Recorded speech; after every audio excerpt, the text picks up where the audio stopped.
જય માતાજી મિત્રો, આજે આપણે પાઉંભાજીને પણ ટક્કર મારે તેવું દૂધીનું શાક બનાવીશું જે એકદમ ટેસ્ટી બનશે અને તેમાં આપણે બટેકા પણ નહીં નાખીએ.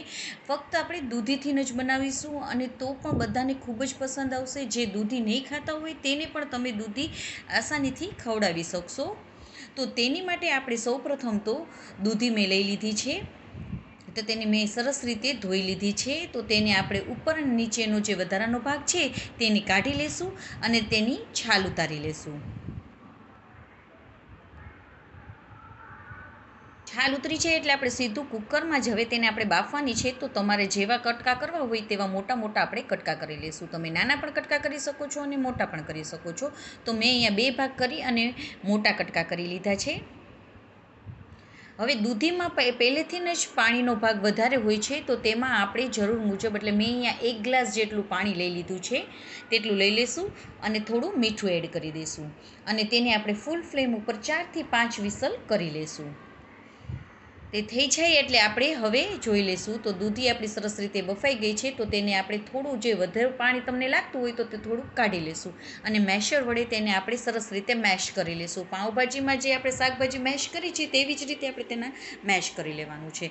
હવે તેને વઘારી લઈશું. તેની માટે મેં અહીંયા 4 થી 5 ટેબલ સ્પૂન જેટલું તેલ લઈ લીધું છે. તે ગરમ થઈ જાય એટલે રાઈ અને આખું જીરું નાખી દઈશું. તે સતળાઈ જાય એટલે હિંગ એડ કરી દઈશું અને એક મેં અહીંયા ઝીણી સમારેલી ડુંગળી એડ કરી લીધી છે. તે પણ ગોલ્ડન બ્રાઉન થાય ત્યાં સુધી સતળાવા દેવાની છે. પછી તેમાં આદુ મરચાં લસણની પેસ્ટ નાખી દઈશું. તે પણ થોડીવાર કૂક થઈ જાય એટલે મેં અહીંયા 2 મીડિયમ સાઇઝના ટમેટાને ઝીણા સમારી લીધા છે. તે નાખી અને તે સરસ રીતે કૂક થાય તેમાં મીઠું એડ કરી અને તેને આપણે ગેસની ફ્લેમને ધીમી કરી અને ઢાંકીને તેને ચડવા દઈશું. તો તે પણ સરસ કૂક થઈ ગયા છે. તો તેને આવી રીતે ચમચા વડે થોડા મેશ કરી લેવાના. હવે તેમાં આપણે મસાલા કરી લઈશું. તેમાં મેં હળદર, ધાણા જીરુંનો પાવડર, મેં 2 ચમચી ધાણા જીરુંનો પાવડર નાખેલો છે. થોડું કાશ્મીરી લાલ મરચાંનો પાવડર. પાઉંભાજી આપણે બનાવીએ તેનો સ્વાદ લેવા માટે આપણે પાઉંભાજીનો મસાલો એડ કરીશું. તમે ગરમ મસાલો પણ એડ કરી શકો છો અને થોડી ખાંડ એડ કરીશું.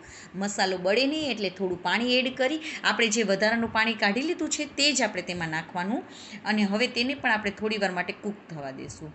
તે મસાલો પણ સરસ કૂક થઈ જાય એટલે બાફેલી દૂધી અને થોડો લીંબુનો રસ નાખી અને બધાને આપણે સરસ રીતે મિક્સ કરી દઈશું. અને જો આપણે અહીંયા ઢીલું જ રાખવાની છે અને તમારે ઢીલી ના થઈ હોય તો આપણે જે વધારાનું પાણી કાઢેલું છે તે નાખી દેવાનું અને 2 મિનિટ માટે ઢાંકીને કૂક કરી લઈશું.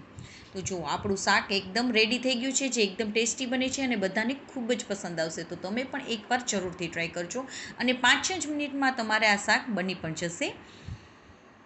અને હા, જો તમને આ મારી રેસીપી ગમી હોય તો લાઇક કરજો અને મારી ચેનલમાં નવા હોય તો સબસ્ક્રાઈબ કરવાનું બિલકુલ ના ભૂલશો. અને તમને આ મારી રેસીપી કેવી લાગી તે કમેન્ટ કરીને પણ જરૂરથી જણાવજો અને તમારા ફ્રેન્ડ સર્કલને શેર પણ કરજો. જય માતાજી મિત્રો.